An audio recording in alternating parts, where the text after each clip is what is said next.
네, 안녕하세요 여러분. 조신영 변호사의 법률 이야기에 오신 것을 환영합니다. 법률사무소 약속의 조신영 변호사입니다. 오늘도 여러분과 함께 법률적 쟁점을 쉽고 친근하게 이야기를 나누어 보려고 합니다. 청취자 여러분들은 혹시 술을 좋아하시나요? 흔히들 이런 뉴스를 들어보셨을 것입니다.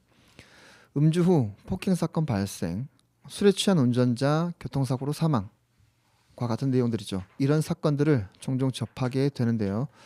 그래서 오늘은 술과 범죄의 관계에 대해서 한번 이야기해 보려고 합니다. 과연 술이 얼마나 범죄에 영향을 미치는지, 그리고 어떻게 하면 조금이나마 문제를 예방할 수 있는지 함께 생각해 보겠습니다. 제가 변호사 업무를 하면서 민사사건이든 형사사건이든 아니면 이혼과 같은 가사사건이든 다양한 사건을 접해 보았습니다. 법적 분쟁이 발생하는 데에는 다양한 이유가 있을 수 있죠. 분쟁의 원인은 돈 문제일 수도 있고 경험과 지식 부족일 수도 있겠습니다. 그런데 제 경험상 상당 부분이 술과 연관되어 있다고 느꼈습니다. 특히 형사범죄의 경우에는 더욱 그러하였습니다. 처벌 전력을 흔히 전과라고 하잖아요. 전과가 23범인 경우까지도 보았습니다.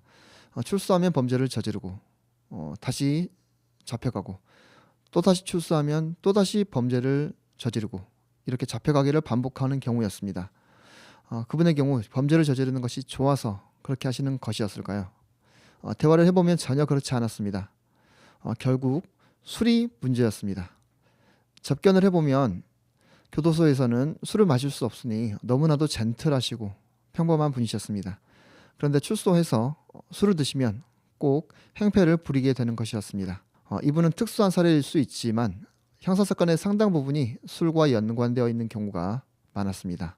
술을 좋아하시는 분들도 계시기 때문에 저는 술을 마시지 말자라거나 술은 사회의 해악이다라고까지 말하고자 하는 것은 아닙니다. 취향과 기호는 존중되어야 하겠죠. 결국 남용이 문제입니다. 술을 마시면 기분이 좋아지고 긴장이 풀린다고들 하죠.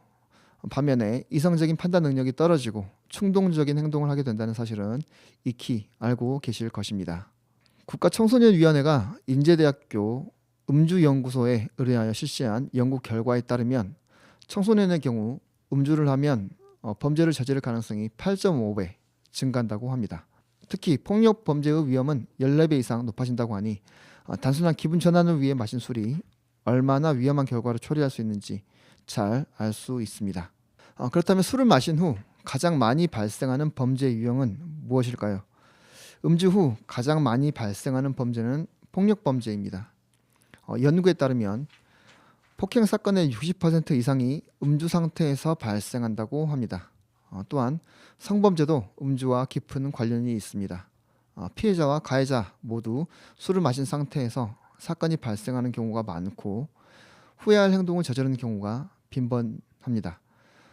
이외에도 무면허 운전, 절도, 공공장소 소란행위 등도 음주 상태에서 많이 발생하는 범죄입니다. 그렇다면 왜 술을 마시면 평소 하지 않을 행동을 많이 하게 되는 것일까요? 과학적으로 보면 술은 뇌의 전두엽 기능을 저하시킵니다. 전두엽은 충동을 조절하고 이성적인 판단을 하는데 역할을 합니다. 술을 마시면 이 기능이 약해지는 거죠. 그래서 평소보다 쉽게 화를 내거나 무책임한 행동을 하게 되는 것입니다. 특히 혈중 알코올 농도가 0.08%를 넘으면 운전 시 사고 발생 확률이 11배 증가하고 청소년의 경우에는 52배나 증가한다고 합니다. 술 한 잔이 단순한 실수가 아니라 큰 사고로 이어질 수 있는 것입니다. 어떻게 하면 이런 음주 관련 범죄를 예방할 수 있을까요? 첫째로 자신의 주량을 정확히 알고 절제하는 것이 필요하겠습니다.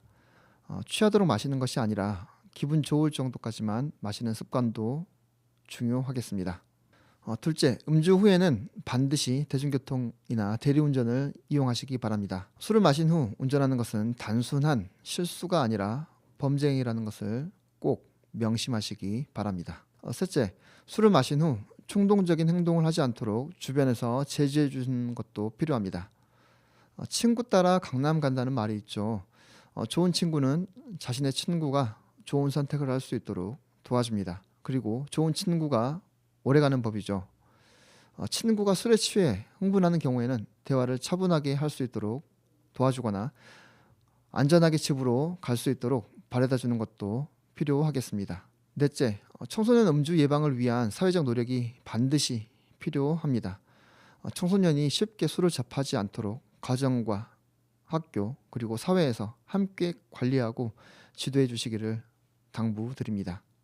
마지막으로 술을 줄이시고 운동이라든지 적절한 다른 취미를 가져보시는 것도 권장해 봅니다.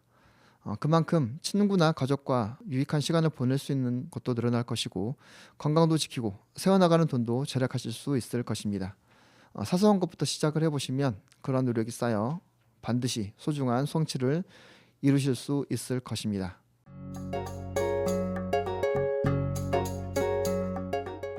청취자 여러분, 술은 적당히 마시면 즐거울 수 있지만 지나치면 범죄로 이어질 수 있습니다. 여러분도 술을 마실 때 한 번 더 생각해보는 습관을 가지시면 좋겠습니다.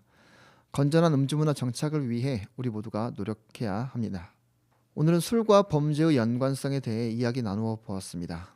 여러분들의 생각은 어떠신가요? 의견이 있거나 궁금한 점이 있으시다면 유튜브 댓글로 남겨주시기 바랍니다. 지금까지 법률사무소 약속의 조신영 변호사였습니다. 감사합니다.